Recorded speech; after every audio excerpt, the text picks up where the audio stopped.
What is up, everybody, and welcome back to another Madden 17 online game. New York Giants, you are up next for the 32-team preview series for the upcoming NFL season. After this video, we will be done with the entire NFC conference and be halfway done with the series. As you guys know, the New York Giants are my favorite team in the NFL. I watched every game they played last year, all four quarters, the playoff game as well, so this will be a little bit more of an insightful preview series than the rest of the video, just because I watched a lot more Giants football and know this team way better than any other team in the NFL. Like the fact that the Giants, no matter what, for whatever reason, ran the same personnel on offense every single time down. 3 wide receivers, 1 running back, 1 tight end. That's just what McAdoo likes. He likes the quick passing offense.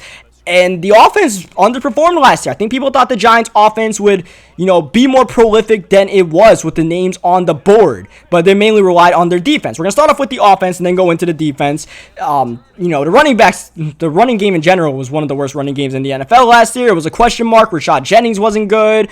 Shane Vereen was in and out the lineup. He was hurt a lot. Ended up going on IR. Paul Perkins, he was drafted late in the draft, but he ended up doing pretty well, but he didn't get reps until later on in the season. And even then, Paul Perkins isn't exactly the answer at the running back spot, which is kind of alarming because he is the projected starter for next year. We'll see how that works out. But the running game was really not that good. And then the passing game, the offensive line was pretty good interior-wise. Justin Pugh probably had a career year last year. He got hurt midsummer last season. Weston Richburg, good young tight end. John Jerry's been a surprise for the Giants. He's been good at right guard ever since they signed him.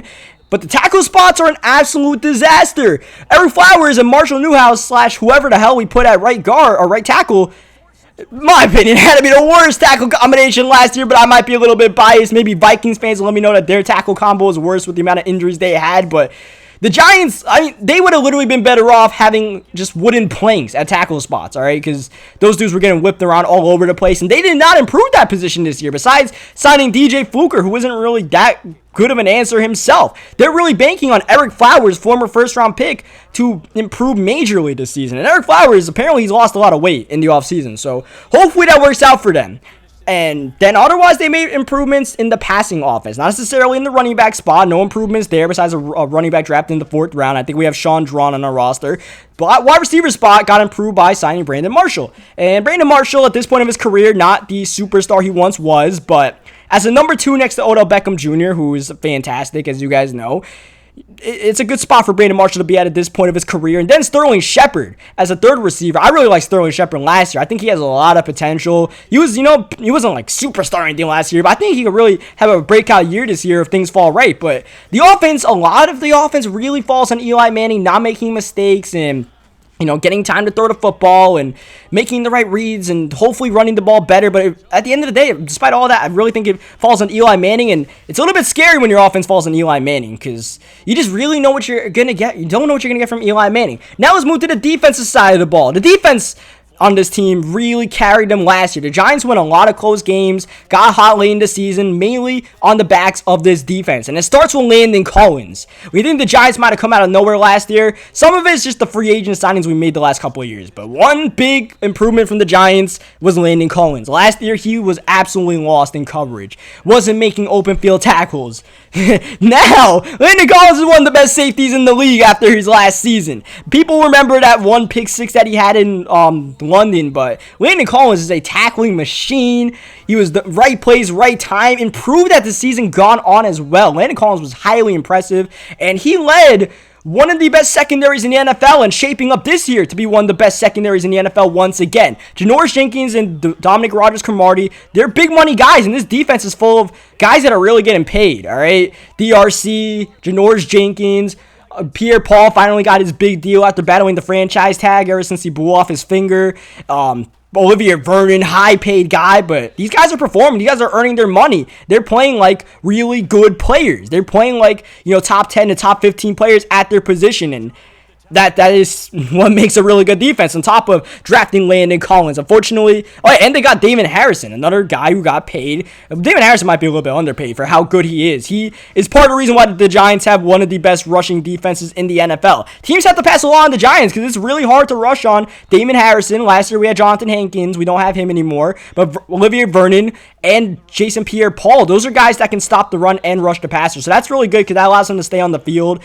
which the Giants need, because unfortunately last year and this year as well, the Giants do not have too much depth on their team. Wide receiver spot's the one spot we have depth. We have like Roger Lewis and Dwayne Harris and stuff like that, but otherwise, not much depth at really any other positions. Injuries can really derail this team. The linebacking position's always been a question for the Giants. Devon Kennard's been a good pickup since he's been around whenever he's healthy. Otherwise, the Giants just plug in, who knows? Jonathan Castillas was actually pretty decent last year, got a lot of tackles, but who knows what will happen with that spot this year. I'm not really going to spend time on it. I don't even know who's going to be there. The kicking game for the Giants was actually really good. Special teams was really good for the Giants last year.